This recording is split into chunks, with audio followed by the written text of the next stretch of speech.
Hello, in this presentation I'll be creating an animation that will be controlled by buttons, and in this animation I'll be making an aeroplane move, and that cat there is going to be the first of my buttons. I'm just going to left click down and drag that cat in the top left hand corner. Then I'm going to click on this button here to create a new sprite from the library, and the one that I'm going to choose is an aeroplane. I'm going to click on OK, and the starting position for this aeroplane is going to have an X coordinate which is negative 138, and you can see that in the top right hand corner, and it's going to have a Y coordinate of negative 134. Now, when I click the cat, I want the aeroplane to move from this position across to the top right hand corner and take on an X value of positive 133 and a Y value of positive 133.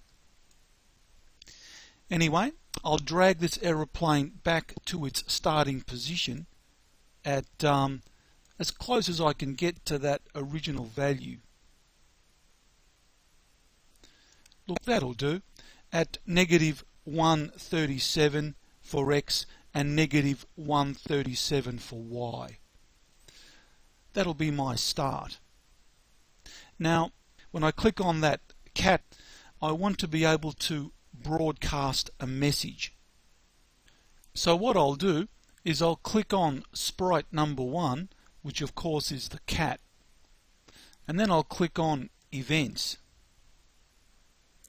Now when this sprite is clicked, that's the cat, I want to be able to broadcast a message, and that message is going to be a new message, and the new message will be fly off. I'll click OK. So when I click on that sprite, which is the cat, that message will be broadcast. But I want that message to be received by the aeroplane.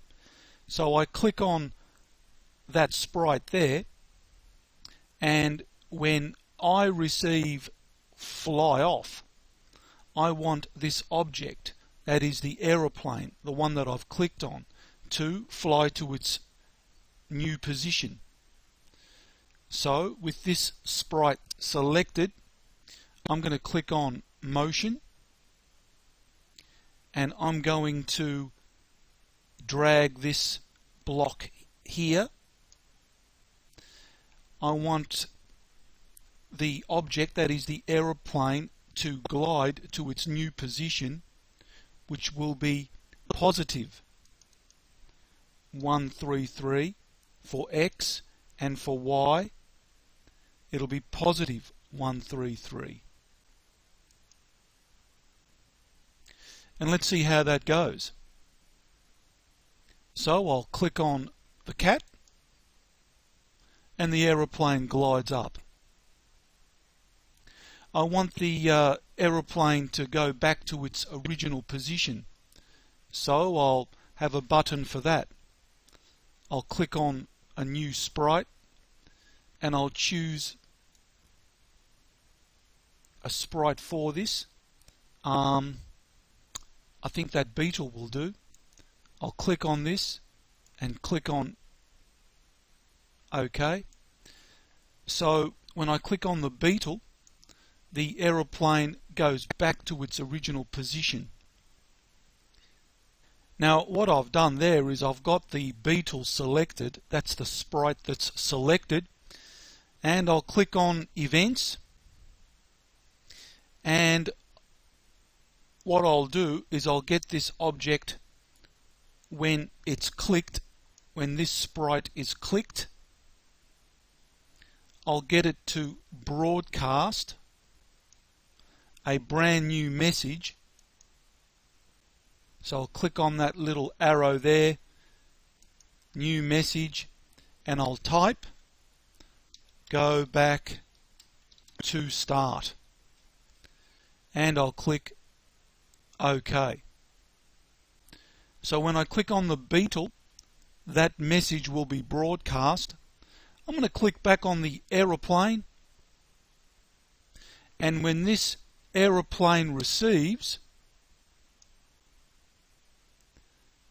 the message go back to start, I want some motion for this aeroplane object to occur. I want the X value set at minus 137, and I want the Y value set at negative 137. So now when I click on the beetle, the aeroplane goes back to its original position.